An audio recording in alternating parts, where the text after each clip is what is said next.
Muito bem, boa tarde a todos. Bem-vindos ao terceiro dia do Encontro Anual de Saúde Planetária, oferecido pela USP e Aliança de Saúde Planetária. Sou Joana, nós trabalho com a Aliança Planetária, nós temos 4.400 pessoas registradas para essa conferência de 128 países, é um evento planetário. Nesse dia vamos explorar o conhecimento sobre saúde planetária, foi um dia de grande reflexão, explorando, reconhecendo o conhecimento que precisamos para a grande transição. Para aqueles que não conseguiram comparecer às sessões ao vivo, elas estão disponíveis nessa plataforma muito em breve. Rapidamente, antes de começar essa entrevista, eu quero lembrar todos de alguns programas de PhD que estamos lançando a partir de ontem. A afiliação individual agora está aberta para indivíduos a partir de 13 anos, estão convidados a se juntar à aliança através da nossa comunidade de membros online, na nossa plataforma Hilo. Na Hilo podemos nos juntar aos hubs e as comunidades, tais como educação, rede de próxima geração, nossa esperança é que essas novas oportunidades e recursos vão unir comunidades e chegar à transição. Podemos saber mais no estande do PHA. Podemos também visitar estandes de outros parceiros, temos muitas ofertas, informações, interesse. Lembre-se também de saber mais sobre os eventos que acontecem em paralelo a esse evento. Há grupos no mundo inteiro que comprometeram esforços e tempo para encorajar essa conversa e, como eu disse ontem, nosso dia sobre conhecimento estabeleceu as fundações para hoje, que é sobre reconstruir economias para as gerações presentes e futuras, entender essas economias e como florescem no século XXI. Nessa entrevista, com o título Valorização e Mensuração de Sucesso Econômico, o que vem pela frente? Nessa conversa, participantes vão falar sobre como medir crescimento e sucesso econômico com valores planetários. Essa entrevista foi pré-gravada, não vai haver sessão de perguntas e respostas. Antes de começar, eu queria apresentar o nosso apresentador, Jonathan Rose, presidente da empresa John Rose, uma empresa para endereçar os desafios do século XXI, autor de vários livros falando sobre o que a natureza nos ensina para a vida urbana. Também falando de negócios, arquitetura e planejamento urbano, falando de questões. Então, como conselheiro da Casa Branca, e sem mais, vamos ouvir agora o Jonathan apresentando os outros palestrantes da sessão.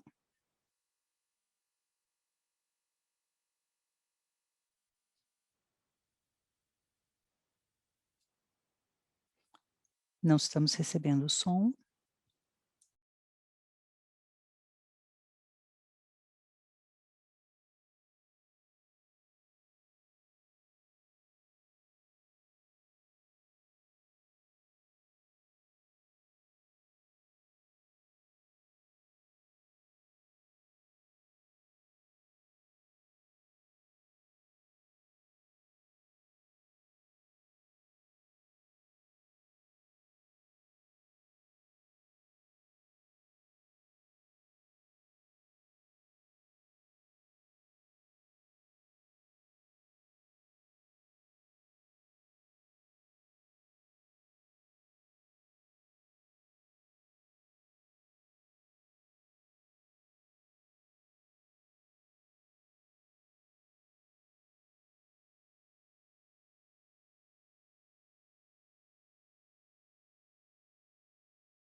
Olá a todos, estamos resolvendo os problemas de áudio. Obrigada pela paciência.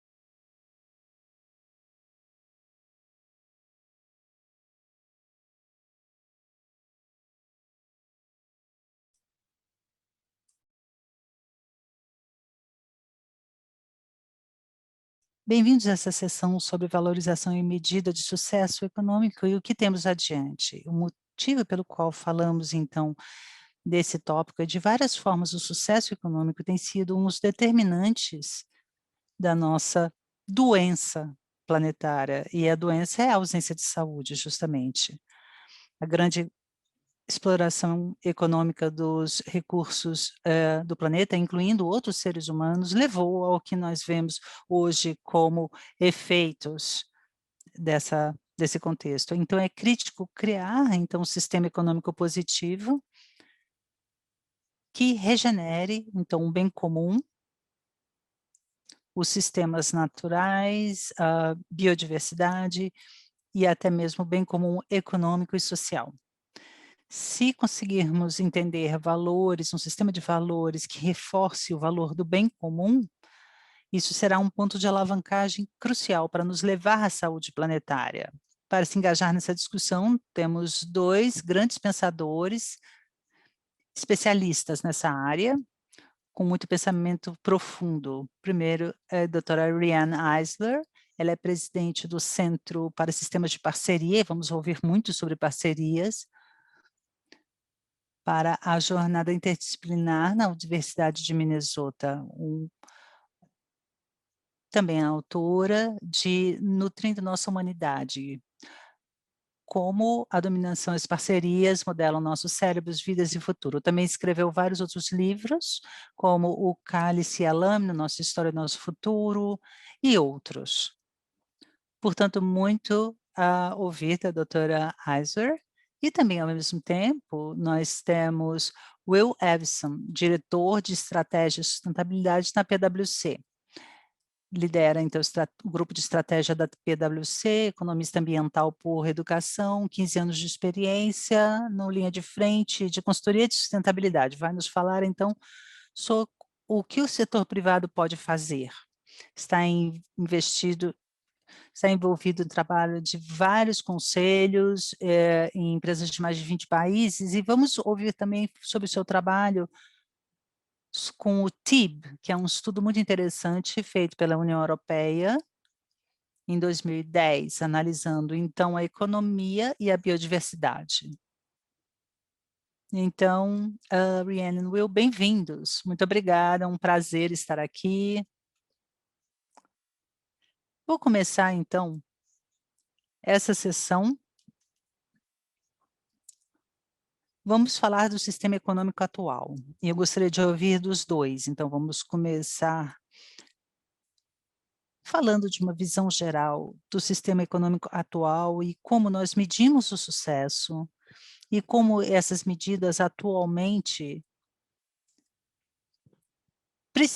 nos aproximam, nos distanciam da saúde planetária. É uma grande pergunta, e a pergunta central na economia já há muito tempo. Me parece que a grande medida que todos nós conhecemos é o PIB. E eu poderia passar muito tempo aqui alinhando os desafios que nós temos por isso.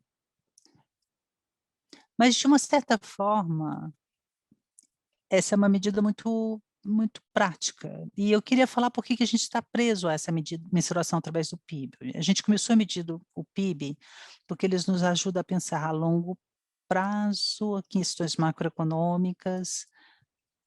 Ele faz exatamente o que ele diz, ele agrega todas as atividades econômicas que acontecem num dado ano, num dado lugar, e há também um certo efeito de rede. O PIB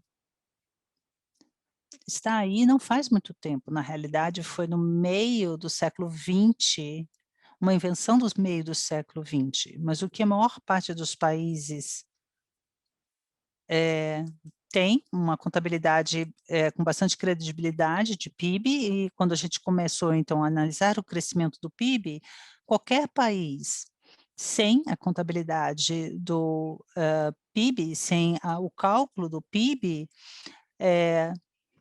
se torna então um país atrasado, então se tornou uma medida de sucesso na economia, então é difícil instituir outra medida para substituir o PIB, porque nós temos que então, encontrar todos os comparativos e as formas de medir. Então é bom para medir o resultado econômico de um ano, mas é muito ruim com outras coisas que deveria fazer. Uma das coisas, então, que as pessoas em geral pensam a respeito do PIB é que ele representa de alguma forma, é o nosso bem-estar como nação. As pessoas simplisticamente, eh, pensam que se tivermos crescimento econômico, devemos, estar bem como indivíduos e sociedades. E se analisarmos o que o PIB na realidade representa, é fácil ver por que que isso, não tem sentido. Então, em primeiro lugar, o que uma das coisas sobre o PIB é que ele não fala nada sobre a desigualdade. Então, o PIB inteiro de um país pode estar na mão de uma pessoa apenas, ou pode ser redistribuído igualmente, e o PIB vai ser o mesmo. Então não há nada aí sobre desigualdade, ou igualdade no caso. Ele ele conta os males da sociedade, como crime e doenças, como benefícios, ou seja, a quantidade de dinheiro que a gente, eh, gasta para evitar o crime ou para curar doenças, isso tudo soma-se, é é positivo para o PIB, e ele ignora muitas das coisas que realmente importam. Então, na realidade, ignora a natureza, exceto pelos pedaços da natureza que a gente consegue empacotar e vender, ignora também a educação pública, ignora o bem-estar como um todo. E no contexto da saúde planetária, a palavra doméstica aí do GDP, do PIB, do produto doméstico, ele fala de todos os males associados ao consumo. No Ocidente, especialmente, nós importamos muitos dos bens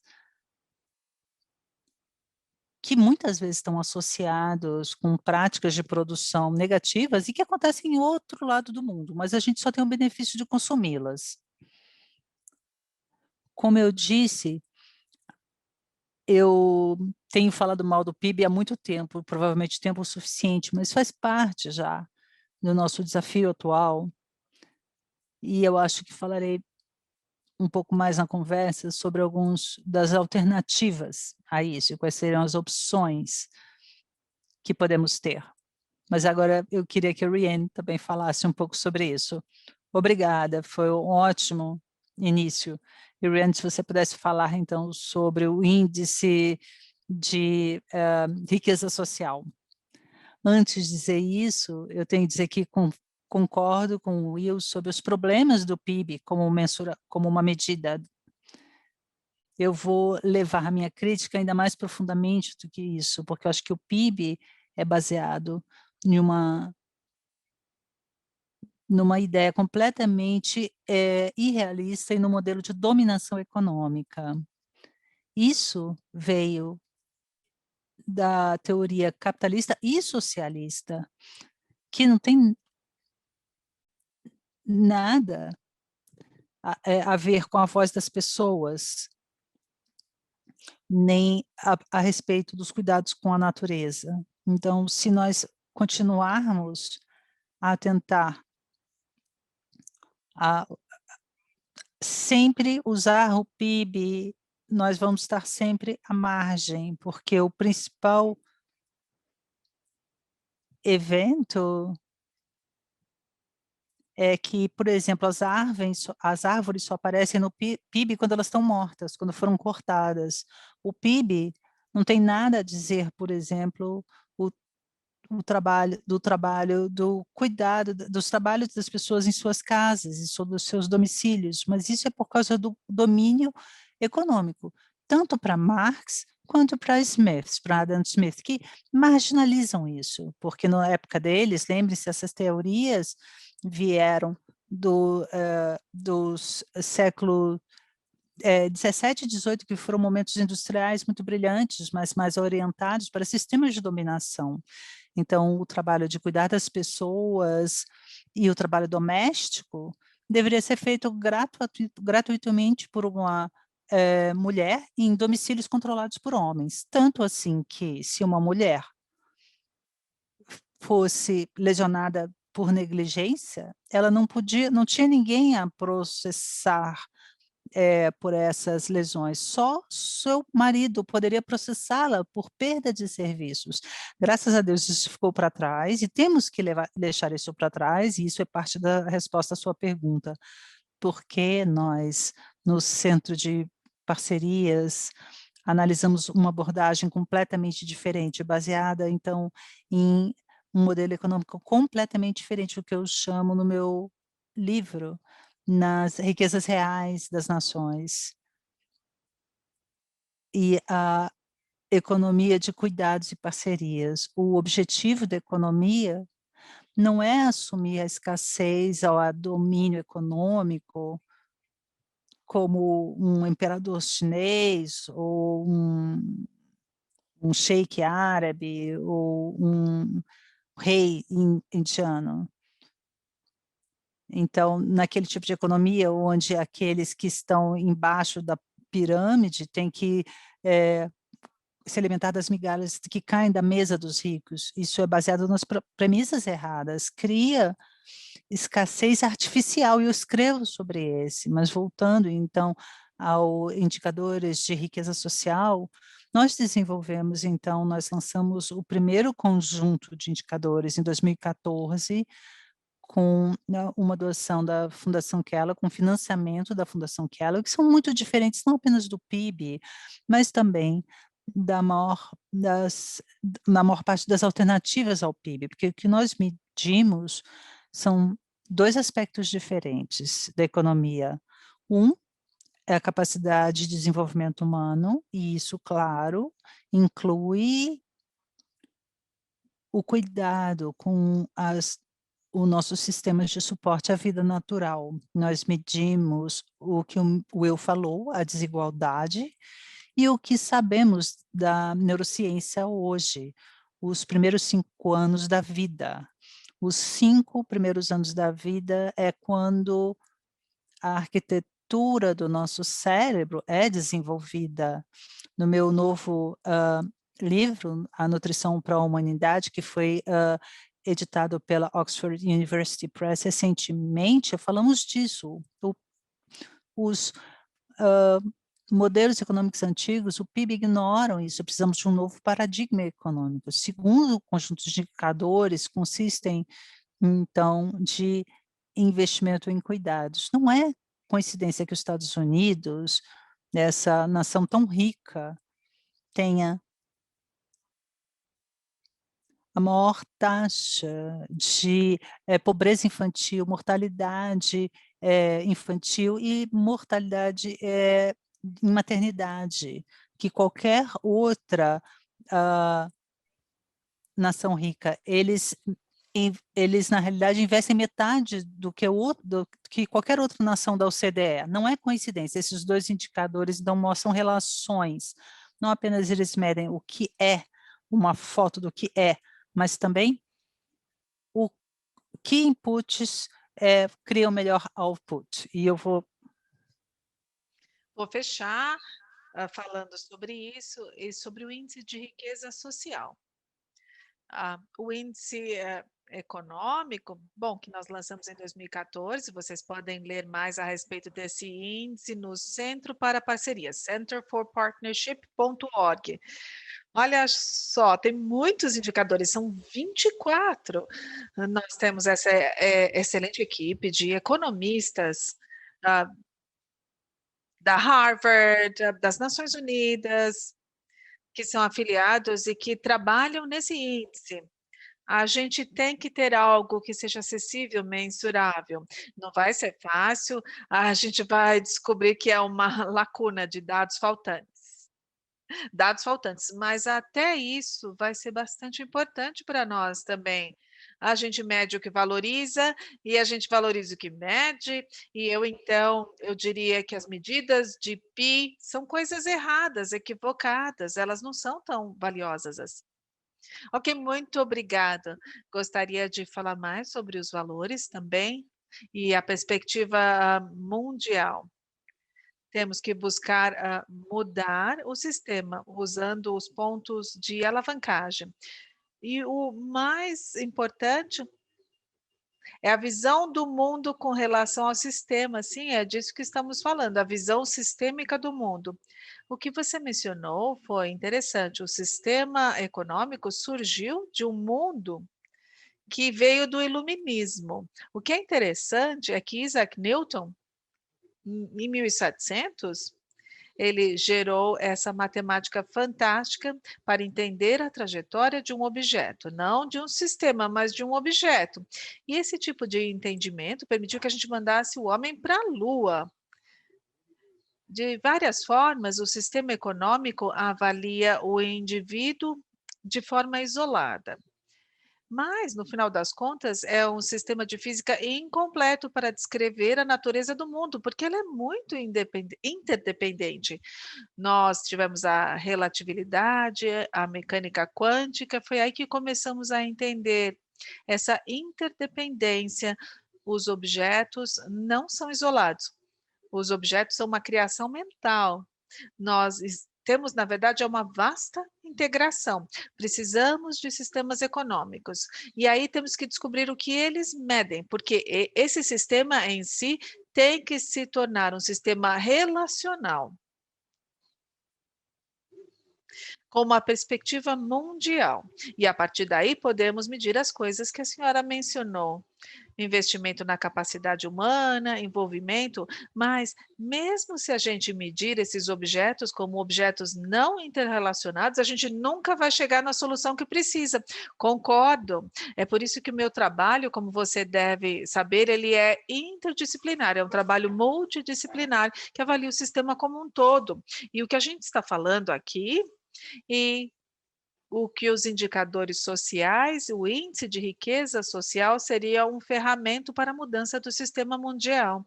De outra forma, como eu disse, a gente só agrega coisas acima de uma base. Eu falei nas Nações Unidas, na seção de conservação de natureza, e havia muitos países patrocinadores, e eu disse: "Você não pode esperar a harmonia com a natureza num sistema, operando num sistema que é baseado, na conquista da natureza, a conquista de outros povos, a conquista das mulheres pelos homens, né, tudo isso é loucura, não faz sentido.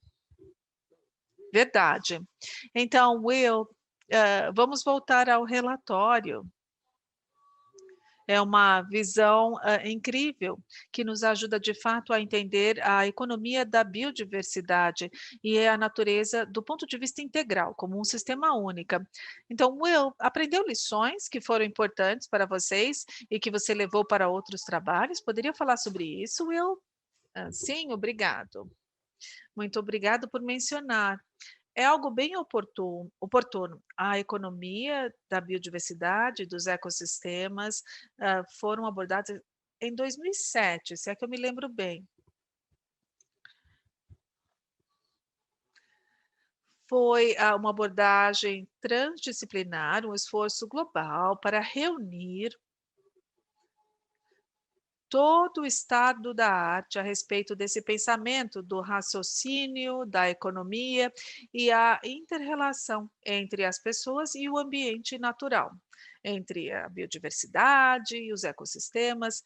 Houve uma série de temas extraordinários que foram abordados por diferentes grupos, mas o princípio subjacente principal, ele foi construído a partir da economia ecológica, de um lado, e para aqueles que não conhecem, a economia ecológica é um subcampo, é de fato um subcampo da ecologia, e é um campo de estudo econômico, fundado por não economistas. E ele foi trazido para aumentar aí a amplitude dos estudos econômicos. E a revisão também se baseou em trabalho da economia ambiental, que você pode pensar que é bem semelhante, mas na verdade ela foi fundada em economia de bem-estar, teoria da utilidade, fica mais próximo à economia clássica, que boa parte das pessoas conhecem ou consideram quando falam de economia. O que a gente buscou fazer no TIB, no relatório, foi tornar a natureza visível na economia mainstream, né, na principal vertente dos estudos econômicos.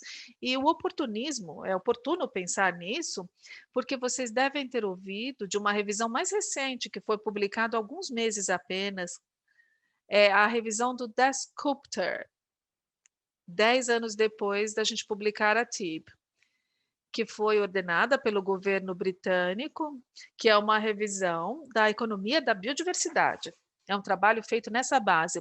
E a gente pode, então, ler e entender que, de um lado, os tópicos ainda permanecem relevantes, e eu vejo isso ecoar no meu dia a dia, muito mais do que eu via antes. Ou seja, o fato de que a natureza está cada vez mais prevalente no pensamento das corporações, por exemplo, mas, igualmente, gastamos aí 10 anos e nós fizemos uma outra grande revisão na economia da biodiversidade. E o TIB atingiu bastante, foi uma grande conquista, mas ainda assim a gente não avançou tanto quanto gostaria. O esforço não foi pleno. E eu congratulo essa revisão mais recente do Dasgupta e alguns dos achados, são achados bem conhecidos, dos economistas.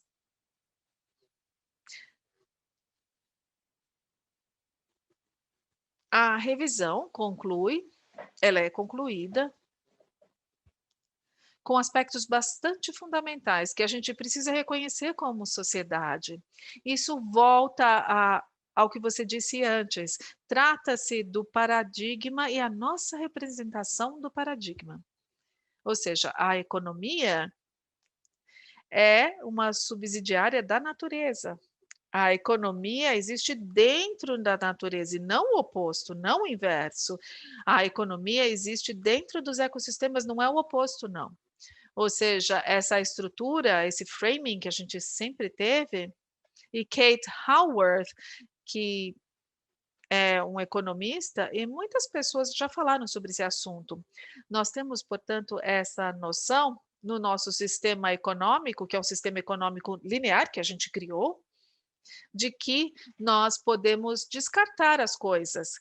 Olha, tem essa coisa fora da economia, para onde jogamos as coisas. E essa remoldagem fundamental é simples o que eu estou falando, mas a economia existe dentro da natureza e precisa coexistir com a natureza. Então pode concluir.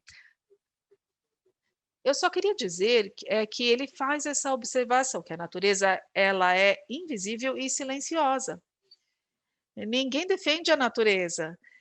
E os benefícios são gratuitos em grande parte. Como resultado disso, a gente investiu um pouquíssimo no capital natural, nos ativos ecológicos do mundo, e investimos muito mais em produção, em capital de engenharia, capital financeiro. E tem muito mais para falar sobre isso.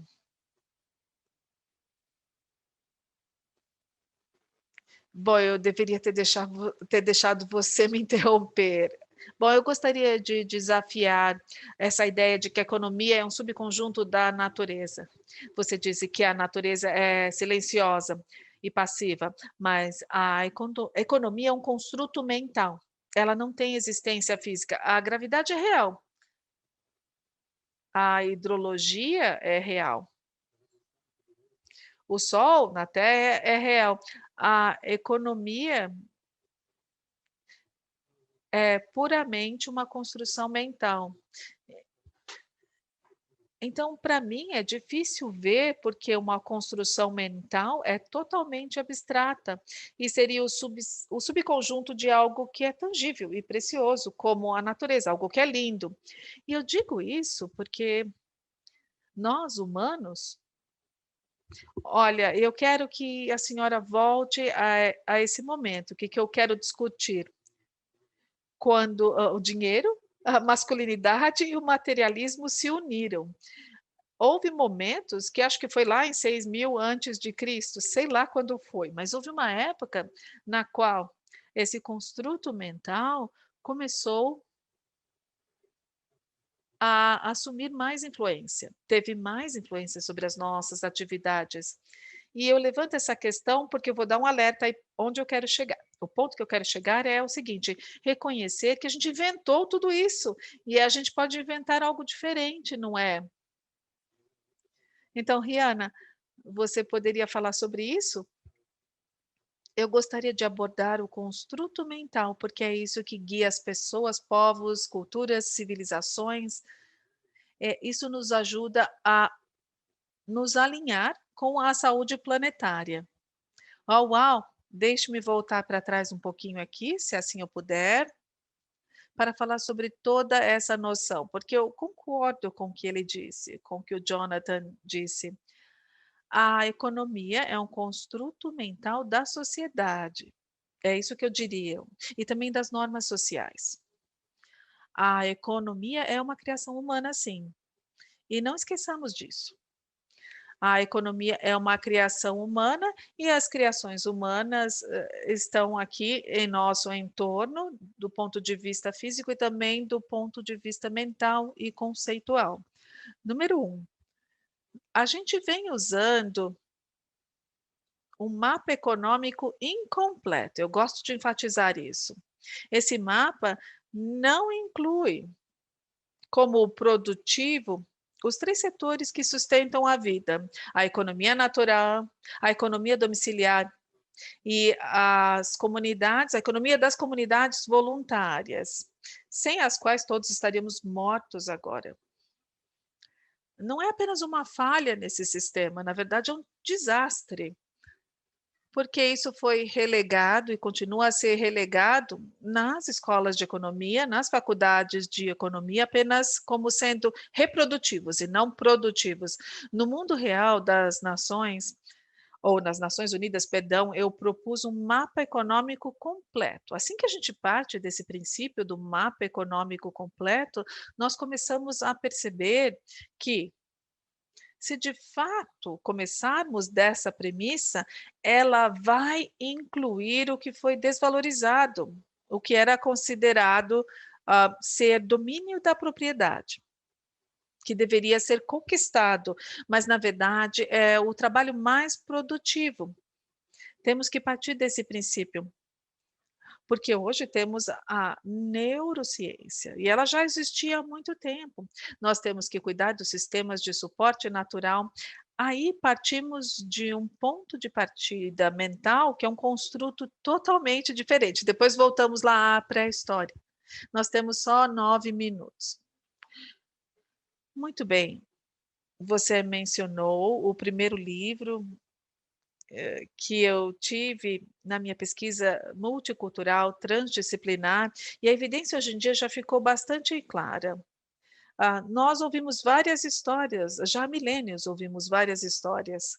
Não foi apenas nos últimos 2, 3, 4, 5 mil anos. Há muitos milênios a gente vem vivendo em sociedades forageiras, sociedades de cultivo, que é uma parceria, em vez de ser uma configuração de domínio. Ou seja, eram sociedades mais igualitárias, elas tinham um equilíbrio de gênero superior, que é uma forma de igualdade também, porque a gente vem lutando, não é? Com um sistema oculto de valores ligados ao gênero. Que na verdade é só um sistema de domínio estereotípico, que consideram a conquista, o domínio masculino, e isso recebe mais valor do que algo que é considerado suave ou feminino. E não é uma questão de homens contra as mulheres ou vice-versa. Os homens já sofreram muito também por conta desse sistema, assim como as mulheres sofrendo e crianças sofreram por conta desse sistema. Estamos falando de uma nova forma de abordar o mundo. Essa forma não mais marginaliza a grande parte da humanidade, mulheres e crianças. E quando você falou sobre o iluminismo, bom, deixa eu ficar lá na pré-história por um momentinho, depois eu falo sobre o iluminismo. Nós sabemos que uma mudança ocorreu.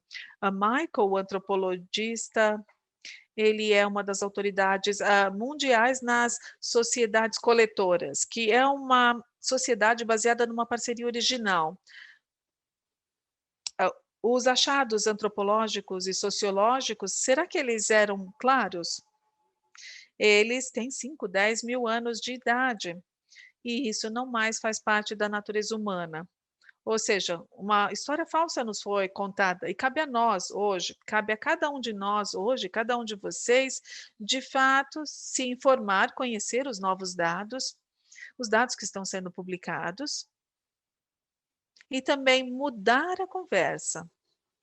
Mudar o que começou como sendo a verdade ou o conhecimento importante, porque a realidade é a seguinte: não se trata apenas do iluminismo. O historiador de ciência escreveu um livro chamado Mundo Sem Mulheres, ou seja, a ciência ocidental, como a gente conhece há 600, 700 anos, veio da comunidade de clérigos que eram misóginos, claro, e todos enviesados. É uma cultura toda masculina, mas não apenas foi um mundo sem mulheres, era um mundo sem crianças, sem filhos. Então, quando eu despertei, e aí percebi que todos os anos de estudos acadêmicos não houve nada que eu aprendi a respeito de pessoas como eu, mulheres, ou a respeito das crianças. Tudo se tratava, né, de homens, e foi um grande momento de descoberta, um momento ahá. E recomendo que todos vocês considerem isso. Eu recomendo que vocês considerem que não apenas tínhamos um modelo incompleto de economia, nós tínhamos um modelo incompleto para a sociedade também. E não foi apenas o iluminismo, volta lá atrás, remonta à antiguidade. Era um período de desequilíbrio, a questão aí do caos, da dinâmica. Estamos agora num processo onde estamos passando da era industrial para a era pós-industrial. Estamos, de fato, acelerando esse movimento. Claramente, já tínhamos movimentos progressistas questionando o domínio. Já tínhamos isso quando a revolução industrial aconteceu, mas agora chegou a nossa oportunidade, vamos aproveitá-la. Muito Obrigada. obrigada, muito obrigada. Will, qual é quais são os sistemas de mensuração ou os sistemas de pensamento que são mais saudáveis? E eu também adorei uma coisa que eu vi no TIB, que é o uso da taxa de negativa de desconto.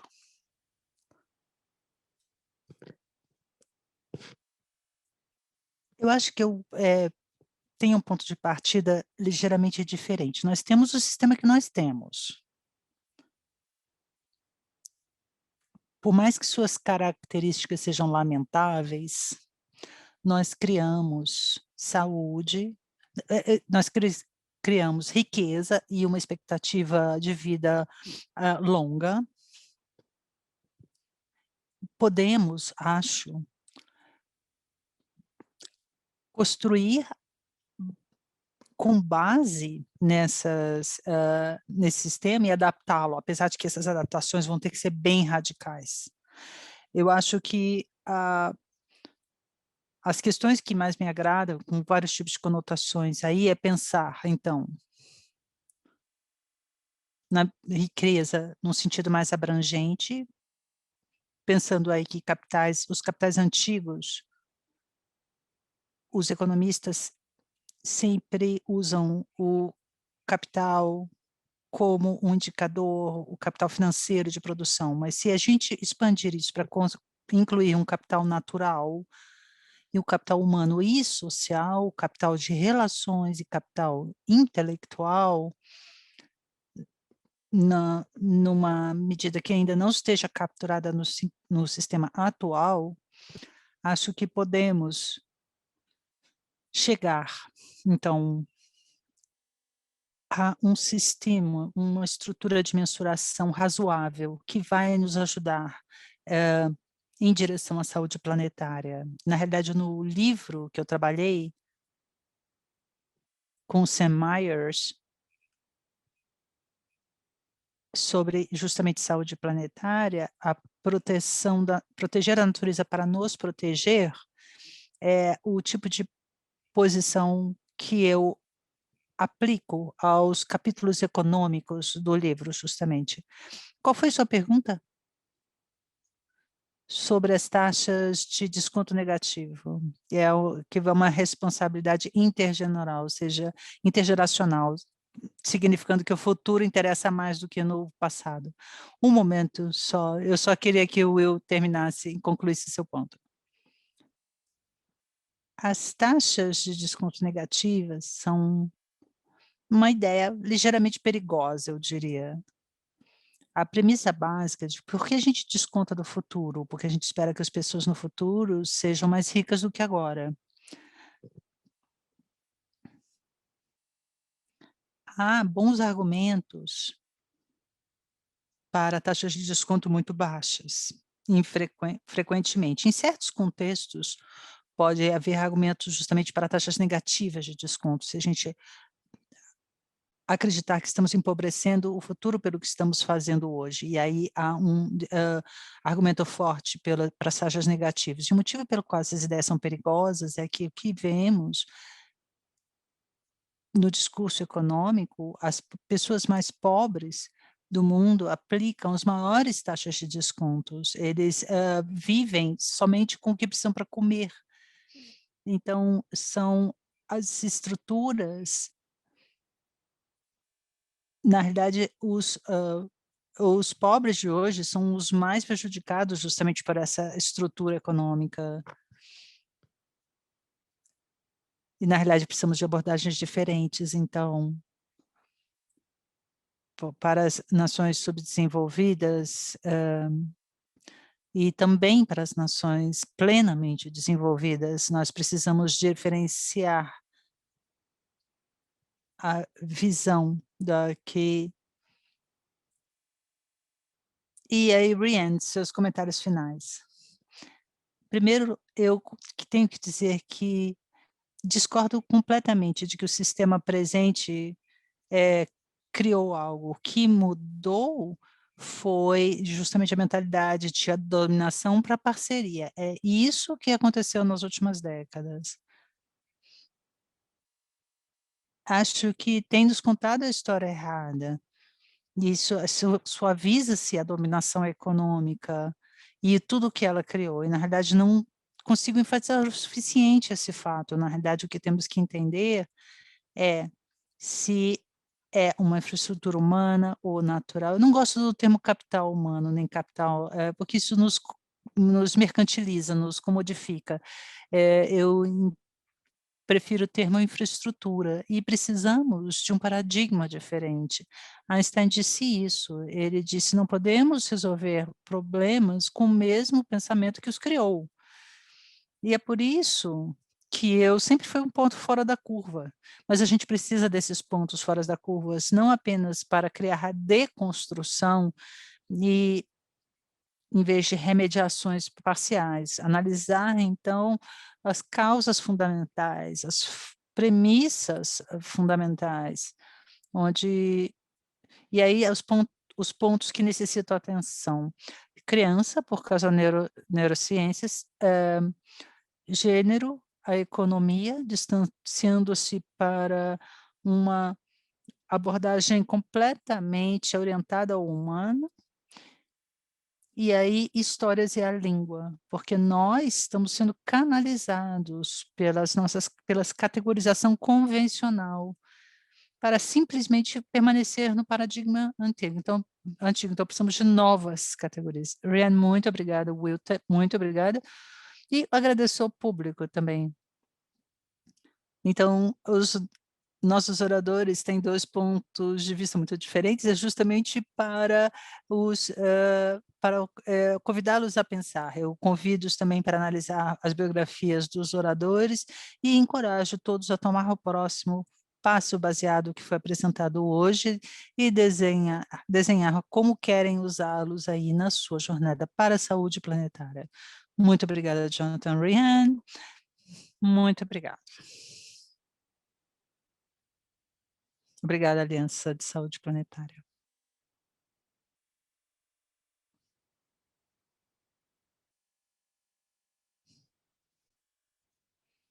Olá a todos, bem-vindos de volta.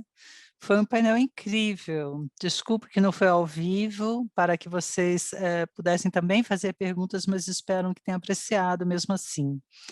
Estou aqui com meu colega maravilhoso, Antônio, professor Antônio da Universidade de São Paulo, e gostaríamos de dar a vocês alguns comentários finais, alguns pensamentos a respeito do dia de hoje. Em primeiro lugar, muito obrigada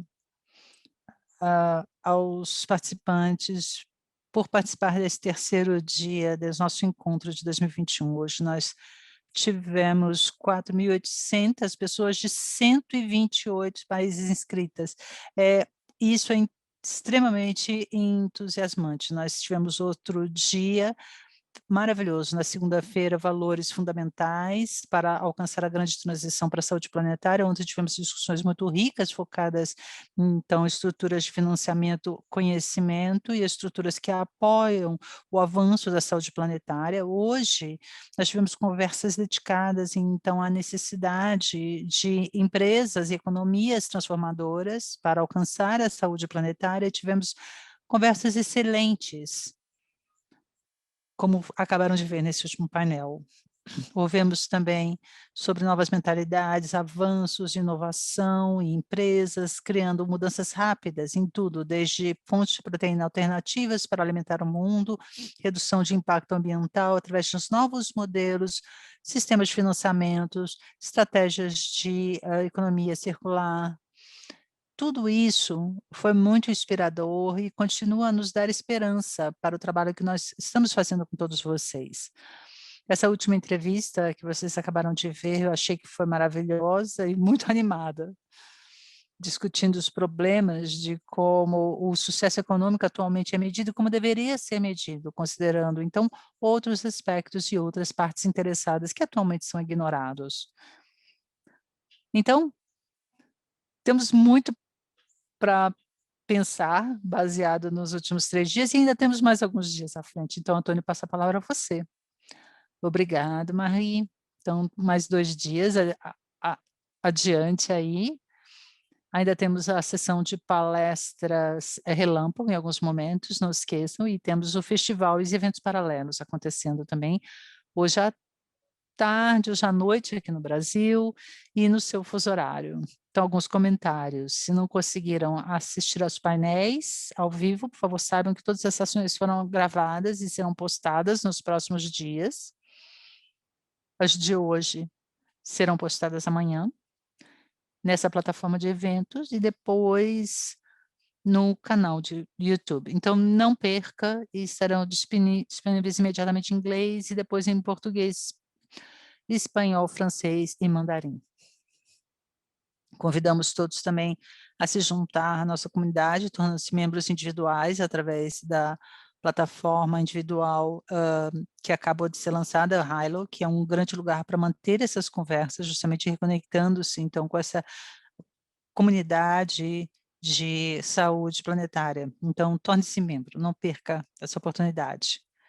Saiba mais também sobre nossos colaboradores e patrocinadores na seção de exposição, no principal hall do evento, e considere, então, juntar as suas vozes à Declaração de São Paulo, é um documento muito importante, é a primeira vez, então, que algo desse gênero está sendo redigido e lançado como parte do encontro da saúde planetária, destacando as ações que são necessárias para a grande transição. Sua contribuição, então, servirá